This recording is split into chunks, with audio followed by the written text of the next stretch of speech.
Welcome to Charlotte Mason Motherhood, the podcast that helps the everyday mother learn a practical application of the Charlotte Mason method. In our last podcast, we covered the first of the 3 instruments of education. Today, we are covering the second instrument of education. Education is a discipline. This is principle number 7 of Charlotte Mason's 20 principles, and it's something that you've probably heard me mention already, and that is habit formation. Mason's principle number 7 states, by education as a discipline, we mean the discipline of habits, formed definitely and thoughtfully, whether habits of mind or body. Physiologists tell us of the adaptation of brain structures to habitual lines of thought, i.e., to our habits. Now let's keep in mind that the main goal of education, as we discussed in episode 3, is the formation of character, that is, teaching children to be virtuous. So while habits like neatness and order are what we tend to focus on when we think of habit training, we really want to draw the attention to habits like obedience, courtesy, and honesty. Mason calls them habits of mind and body. Attention, obedience, fitting and ready expression, right thinking and judgment, physical habits of neatness and order. These are just some examples of the habits that we want to instill in our children. Today's application portion of our podcast is chock full of wisdom on the discipline of habit. So just like it's our duty to provide a living feast, it's our duty as parents to instill habits. According to Mason, we are unconsciously forming habits all the time, and developing good habits takes discipline. In her chapter on habits in A Philosophy of Education, she states, if we fail to ease life by laying down habits of right thinking and right acting, habits of wrong thinking and wrong acting fix themselves of their own accord. This is exactly why we can't just let a child be. We have to put in the work. It is our job as parents to continually train and invest the necessary time in teaching good habits to our children so that we may all reap the benefits. It takes time and effort to retrain children and to train them.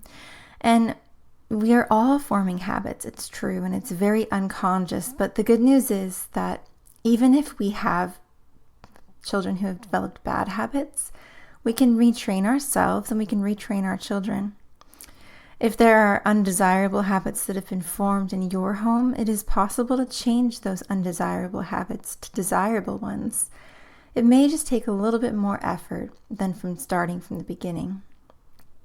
In Home Education, which is volume 1, Mason writes, the little emergencies which compel an act of will fall in the children's lives just about as frequently as in our own.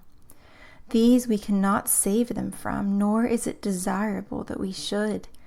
What we can do for them is to secure that they have habits which shall lead them in ways of order, propriety, and virtue. So, okay, once again, I am telling everyone in the world that we must train our children, right?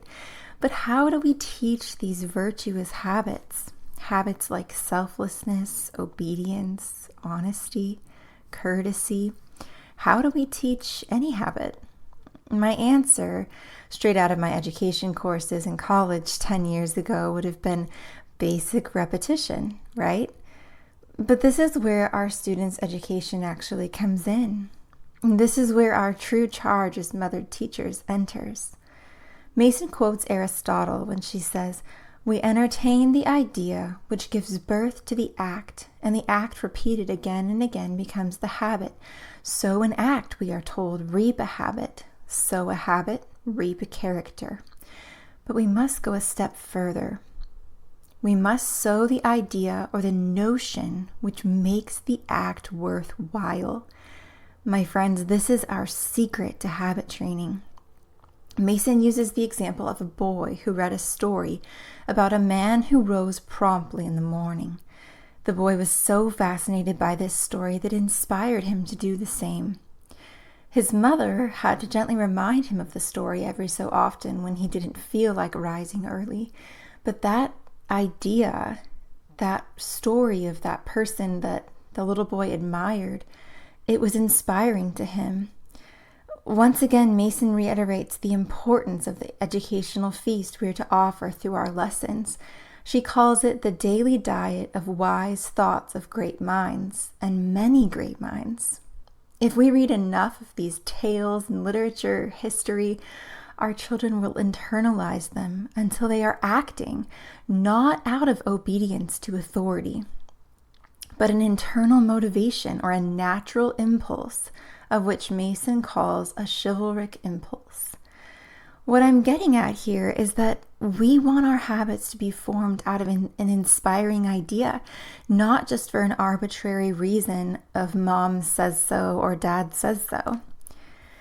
Children are more likely to follow through with habit formation if it's an idea that is all their own.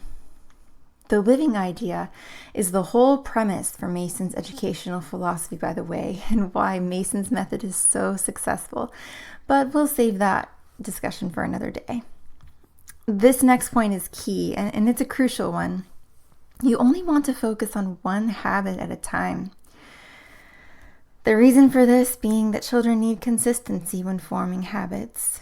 If we tried to change everything about our lives in one day, it would overwhelm us, and then nothing would change at all. Focusing on one thing at a time is what I advise the mothers and homemakers in my motherhood community to do, and it's exactly what our children need as well. I love the example of taking off and putting away shoes when a child enters the home.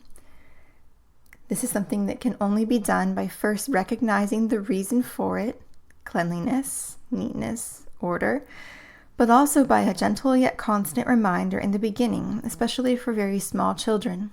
And again, if this can be rooted in an idea you read in a story, even better. Mason says, it is possible to sow a great idea lightly and casually, and perhaps this sort of sowing should be rare and casual, because if a child detects a definite purpose in his mentor, he is apt to stiffen himself against it. In the chapter Mason writes on home education about habits, she describes how the mother is to teach a habit. She talks about the mother's disposition and how she's pleasant and not nagging. And she reminds her children to carry out that action. Mason mentions that the mother must practice tact, watchfulness, and persistence in forming habits. She also mentions that the forming of the habit never becomes a cause of friction between herself and the child. She talks of the mother as an ally, not an authority. And as I mentioned earlier, this can be a delicate dance, and that's why we only want to focus on one habit at a time. Before we end this podcast, I have to mention what Charlotte Mason identifies as the most valuable habit, the habit of attention. The habit of attention is the hallmark of an educated person. She states that the children must work for themselves. We need not labor to get children to learn their lessons. Let the lessons be of the right sort, and children will learn them with delight.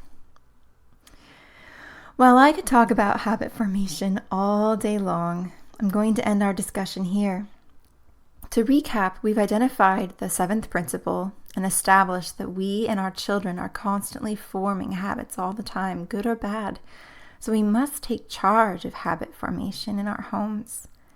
I love this quote by Charlotte Mason. She says, "The mother who takes pains to endow her children with good habits secures for herself smooth and easy days, while she who lets their habits take care of themselves has a weary life of endless friction with children." We've discussed that habits should be formed out of living ideas and formed only one at a time, with a mother who maintains a pleasant yet tactful and watchful disposition. I plan to share so much more on habits in the future once we finish up with our work on the 20 principles, but I hope that today's episode has offered you a greater understanding of this 7th principle, education is discipline. Now join us next time to discuss the next principle and the 3rd instrument of education. Education is a life.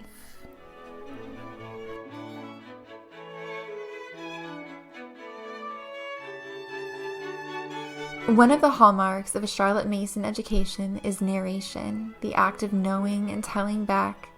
At the end of each episode, I ask that you either write down or tell a friend, your mom, your husband, whomever, about what you learned from today's podcast. You can also share on Instagram and tag me so I can read your narration. It is my hope and prayer that whatever you gathered from today's episode blesses you and your family. Until next time, thank you so much for listening.